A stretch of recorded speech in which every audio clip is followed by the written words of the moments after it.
बीरबल दरबार में देर से पहुंचा। जब बादशाह ने देरी का कारण पूछा तो वह बोला, मैं क्या करता हुजूर। मेरे बच्चे आज जोर जोर से रोकर कहने लगे कि दरबार में न जाऊं। किसी तरह उन्हें बहुत मुश्किल से समझा पाया कि मेरा दरबार में हाजिर होना कितना जरूरी है। इसी में मुझे काफी समय लग गया और इसलिए मुझे आने में देर हो गई। बादशाह को लगा कि बीरबल बहानेबाजी कर रहा है। बीरबल के इस उत्तर से बादशाह को तसल्ली नहीं हुई। वे बोले, मैं तुमसे सहमत नहीं हूँ। किसी भी बच्चे को समझाना इतना मुश्किल नहीं जितना तुमने बताया। इसमें इतनी देर तो लग ही नहीं सकती। बीरबल हंसता हुआ बोला, हुजूर, बच्चे को गुस्सा करना या डपटना तो बहुत सरल है, लेकिन किसी बात को विस्तार से समझा पाना बेहद कठिन। अकबर बोले, मूर्खों जैसी बात मत करो। मेरे पास कोई भी बच्चा लेकर आओ, मैं तुम्हें दिखाता हूँ कि कितना आसान है यह काम। ठीक है जहांपनाह, बीरबल बोला, मैं खुद ही बच्चा बन जाता हूँ और वैसा ही व्यवहार करता हूँ। तब आप एक पिता की भांति मुझे संतुष्ट करके दिखाएं। फिर बीरबल ने छोटे बच्चे की तरह बर्ताव करना शुरू कर दिया। उसने तरह तरह के मुँह बनाकर अकबर को चिढ़ाया और किसी छोटे बच्चे की तरह दरबार में यहाँ वहाँ उछलने कूदने लगा। उसने अपनी पगड़ी जमीन पर फेंक दी। फिर वह जाकर अकबर की गोद में बैठ गया और लगा उनकी मूंछों से छेड़छाड़ करने।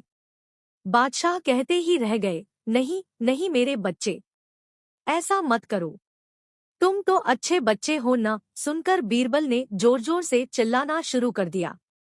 तब अकबर ने कुछ मिठाइयां लाने का आदेश दिया, लेकिन बीरबल जोर जोर से चिल्लाता ही रहा। अब बादशाह परेशान हो गए, लेकिन उन्होंने धैर्य बनाए रखा। वह बोले, बेटा, खिलौनों से खेलोगे? देखो कितने सुंदर खिलौने हैं। बीरबल रोता हुआ बोला, नहीं, मैं तो गन्ना खाऊंगा। अकबर मुस्कराए और गन्ना लाने का आदेश दिया। थोड़ी ही देर में एक सैनिक कुछ गन्ने लेकर आ गया, लेकिन बीरबल का रोना नहीं थमा। वह बोला, मुझे बड़ा गन्ना नहीं चाहिए, छोटे छोटे टुकड़े में कटा गन्ना दो। अकबर ने एक सैनिक को बुलाकर कहा कि वह एक गन्ने के छोटे छोटे टुकड़े कर दे। यह देखकर बीरबल और जोर से रोता हुआ बोला, नहीं, सैनिक गन्ना नहीं काटेगा, आप खुद काटे इसे।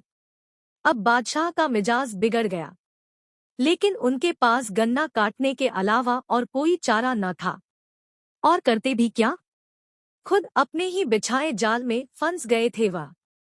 गन्ने के टुकड़े करने के बाद उन्हें बीरबल के सामने रखते हुए बोले, अकबर, लो इसे खा लो बेटा।